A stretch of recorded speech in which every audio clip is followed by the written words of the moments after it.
সম্মানিত দর্শক, পর্যটনের 10 দিগন্ত অনুষ্ঠানে আপনাদেরকে স্বাগত জানাচ্ছি। আমি আবু রায়হান সুমন। আমাদের আজকের আলোচনার বিষয় সেন্ট মার্টিন।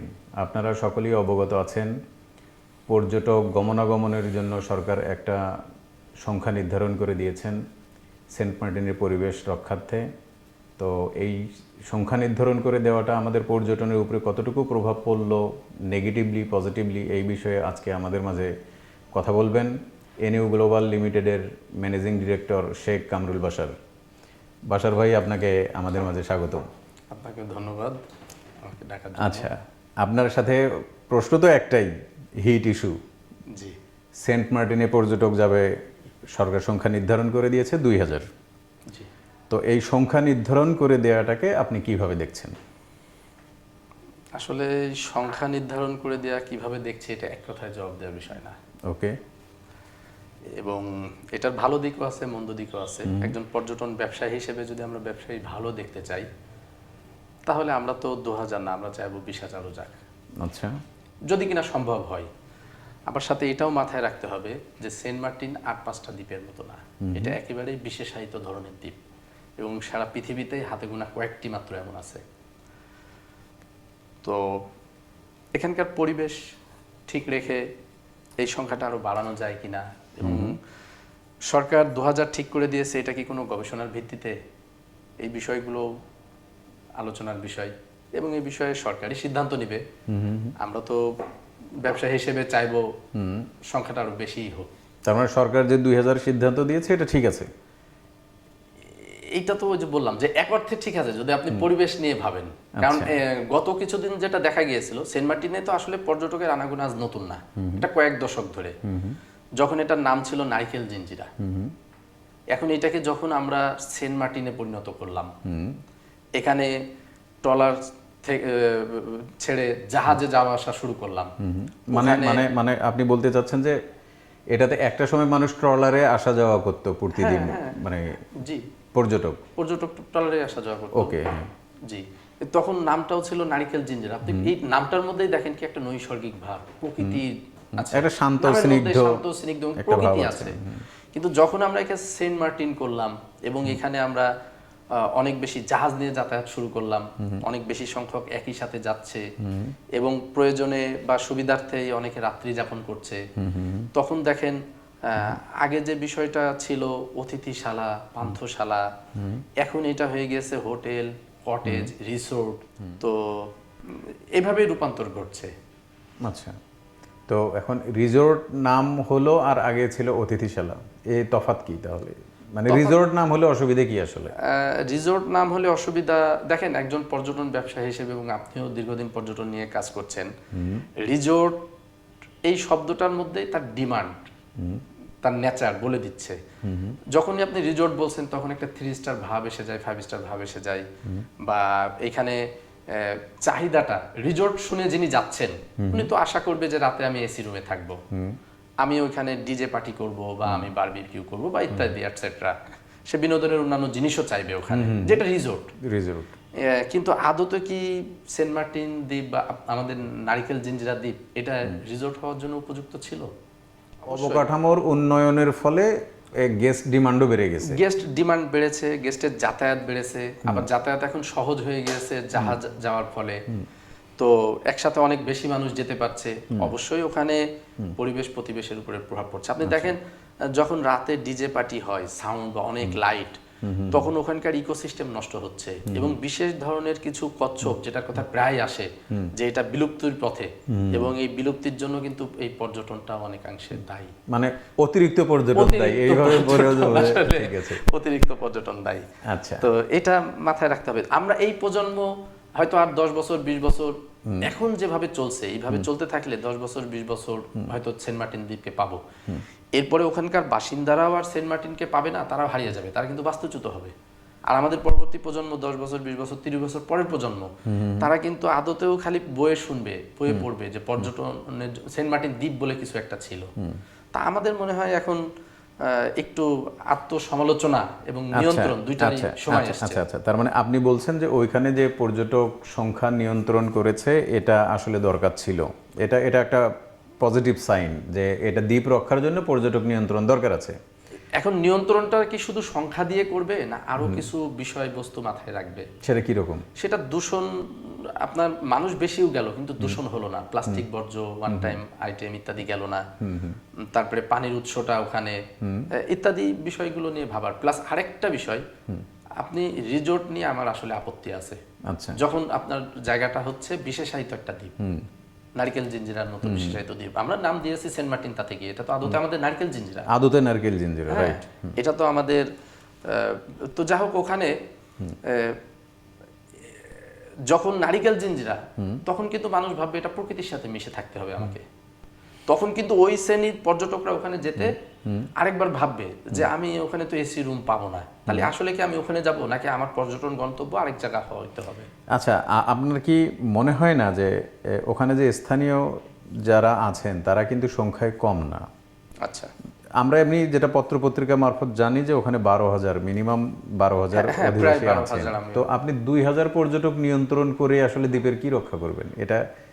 এটা কি হয় না যে, মানে এটা কি এমন হতে পারে কিনা যে ওখানে স্থানীয় অধিবাসী যারা আছে তার সেই সংখ্যাটাও কমানো দরকার? এটা কি মনে হয় আপনার? না, স্থানীয় অধিবাসীতে হাত দেওয়ার সুযোগ নাই। আমি কেন বলছি, এর পক্ষে যুক্তি দিই। স্থানীয় অধিবাসী দেখেন 12,000 বা 11,000 যায় বলেন, এটা একদিনে হয়নি, এটা কয়েক প্রজন্ম ধরে হয়েছে, এবং তারা ওখানকার সাথে মানিয়ে নিয়েছে, ওদেরকে ওখানকার পরিবেশ মেনে নিয়েছে। কিন্তু 2,000 পর্যটক হলেও বা 4,000 পর্যটক হলেও এটা চাপ পড়ছে বাড়তে কিভাবে আপনি দেখেন। এই 2,000 বা 4,000 পর্যটককে ওখানে অপারেট করছে কয়জন? স্থানীয় মাত্র কিন্তু সর্বোচ্চ সংখ্যক 400 জন। না, আমরা যদি শুধু পরিবেশের কথাটাই থাকি, যে ধরেন 12,000 মানুষ ওখানে সবসময় বসবাস করে, তারা পরিবেশের কোনো ক্ষতি করছে না, কিন্তু এই দিক থেকে আর 2,000 পর্যটক বেশি গেলে তারা পরিবেশের ক্ষতি করবে, ব্যাপার কি এরকম? না, এই কথাই তো বলতে চাচ্ছি যে দেখেন, ওই 12,000 থাকলেও 12,000-এর মধ্যে মাত্র 400 জন যারা পর্যটকদেরকে সেবা দিচ্ছে, পর্যটন সেবার সাথে যারা জড়িত, ব্যবসার সাথে। তারা কিন্তু তাদের ব্যবসায়িক স্বার্থেই অবারিত করে দিয়েছে। বাকি 11,500 তারা কিন্তু ওইখানকার পরিবেশের সাথেই মিশে আছে, খাপ খাইয়ে নিয়ে। তারা কিন্তু দূষণ ঘটাচ্ছে না, আপনি দেখেন গিয়ে খেয়াল করে। যতটুকু যা দূষণ হচ্ছে কিন্তু ওই 400 জন, আর এখান থেকে যাও আপনি 2,000 বলেন, আপনি 4,000 বলেন, তবে আপনি 4,000 কেন, আপনি দিনে আরো বেশি নেন, 5,000 6,000 নেন, গবেষণা করেন, নেন, হ্যাঁ, কিন্তু মূল জিনিস সেন্ট মার্টিনকে তো বাঁচিয়েই তবে পর্যটন। আচ্ছা, আপনার কাছে আরেকটা প্রশ্ন, ধরেন সেখানে পর্যটক যায়, পর্যটন পেশার সাথে, পর্যটন সেবার সাথে কিছু মানুষ তো সেখানে জড়িত আছে যারা পর্যটকদেরকে সার্ভিস দেয়। এর জন্য নিশ্চয়ই তাদের একটা, মানে অর্থনৈতিক সমৃদ্ধি বলি, অর্থনৈতিক উন্নয়ন বলি, এটা একটা হয়। তো এখন যদি সেখানে পর্যটন সীমিত করা হয়, স্থানীয় অধিবাসীদের যারা সেখানকার পরিবেশ মেনে নিয়ে আছে, তারা আবার ফাইন্যান্সিয়ালি একটু হয়ে যায় কিনা, নিচের দিকে যায় কিনা, তাদের বা এমন আছে যে তারা কর্মসংস্থানের সংকটে পড়বে কিনা? হ্যাঁ, এটা আপনি দারুণ একটা প্রসঙ্গ তুলেছেন। কারণ তারাও তো চাচ্ছে পর্যটক যাক। কেন চাচ্ছে? অর্থনীতির কারণে। তো অর্থনীতির কারণে দেখেন, আপনি সেন্ট মার্টিন দ্বীপের অর্থনীতি কিন্তু পর্যটন নির্ভর না। আমরা এটা শহরে বসে মনে করি পর্যটন নির্ভর। যুক্তিটা দিই, সেন্ট মার্টিনে মাত্র 400 ব্যক্তি, স্থানীয় 400 ব্যক্তি সর্বসাকুল্যে। মানে এটাকে গবেষণা করে বললেন আপনার তথ্য, নাকি এমনি অনুমান নির্ভর বললেন যে 400? এটা যিনারা যাওয়া আসা করছে রেগুলার, এদের কাছ থেকেই পাওয়া ডেটা। আচ্ছা, ঠিক আছে, বিভিন্ন ডেটা মানে তো ওখানে 400। ওকে। কিন্তু 11,500 বাসিন্দা, তারা কিন্তু আজও তাদের আদি পেশা মৎস্যজীবী, এটাকেই ধরে রেখেছে। এটা দিয়ে তারা সারা বছর চলে। তারা যখন সিজন, তখন অনেক বেশি মাছ ধরছে, এগুলাকে শুটকি করছে, বিভিন্ন প্রসেস করছে, পাঠিয়ে দিচ্ছে। হ্যাঁ, কিন্তু পর্যটন পেশার সাথে স্থানীয় অধিবাসী জড়িত কিন্তু মাত্র 400, আর বাকি বাইরে থেকে যাওয়ারাই। তো বাকিরাও যে পর্যটনের সুবিধা পাচ্ছে না তা না, পর্যটন থেকে ওইখানকার অর্থনীতি ডেভেলপ হচ্ছে, মানে বাকি 11,000 অবশ্যই সেই ডেভেলপের। কেউ চা বিক্রি করছে, ডাব বিক্রি করছে, অবশ্যই অবশ্যই। তো কিন্তু ওই যে আমার কথা, এটা যে এটা 2,000 না, এটা 4,000 হোক, হইতে পারে এটা দিনে 20,000 হোক, তবে সেটা পরিবেশকে রক্ষা করে, এই বিষয়টা আমাদের মাথায় রাখতে হবে। আচ্ছা, আমি তো পর্যটন পেশাজীবী, তাহলে আমি তো চাইবো যে আমার ব্যবসা হোক ওখান থেকে। আবার আমি এটা নিয়ে উদ্বিগ্ন যে 2 দশক পরে বা আমাদের প্রজন্মের পরে পরবর্তী প্রজন্ম ওইটাকে হারিয়ে না ফেলে। আমাদের কৃতকর্মের জন্য। তার মানে কিছু গাইডলাইন ফলো করে সেখানে আসা যাওয়া করার বোধহয় গুরুত্ব দিচ্ছেন জি আপনি। জি জি, ঠিক এই জায়গাটাই। আচ্ছা, তাহলে এখন আপনি বলেন যে এরকম যে কি গাইডলাইন ফলো করলে দ্বীপের পরিবেশ রক্ষা করে সেখানে ভালো সংখ্যক পর্যটক যেতে পারে। আচ্ছা, এখানে 3টা জিনিস মাথায় রাখতে হবে। নাম্বার 1 হচ্ছে যে কি পরিমাণ মানুষ ওখানে প্রতিনিয়ত যাতায়াত করতে পারে, মানে অতিরিক্ত দ্বীপবাসী ছাড়া বাকি প্রতিনিয়ত যাতায়াত করতে পারে, এটা একটা গবেষণা দরকার নিশ্চয়ই, একটা গবেষণা দরকার। এটা টুরিস্ট ক্যারিং ক্যাপাসিটি যেটাকে বলে টুরিস্ট ক্যারিং ক্যাপাসিটি, ঠিক। এটা প্রথম বিষয়। দ্বিতীয় বিষয় হচ্ছে ওখানে ইকোসিস্টেমকে ক্ষতিগ্রস্ত করে এমন কোনো উপাদান আমরা নিয়ে যাব না। সেটা হইতে পারে ভৌত উপাদান, লাইক প্লাস্টিক বা ওয়ান টাইম উপাদান, হ্যাঁ, বা এই জাতীয় খাদ্য বস্তু যেটা ওখানের পানিতেই তো লাস্টে ফেলা হয়, যেটা ওইখানকার স্থানীয় পরিবেশের জন্য ক্ষতিকর। তো এটা ভৌত বস্তু এইভাবে হইতে পারে, প্লাস্টিক বা ওয়ান টাইম বা খাদ্য উপাদান।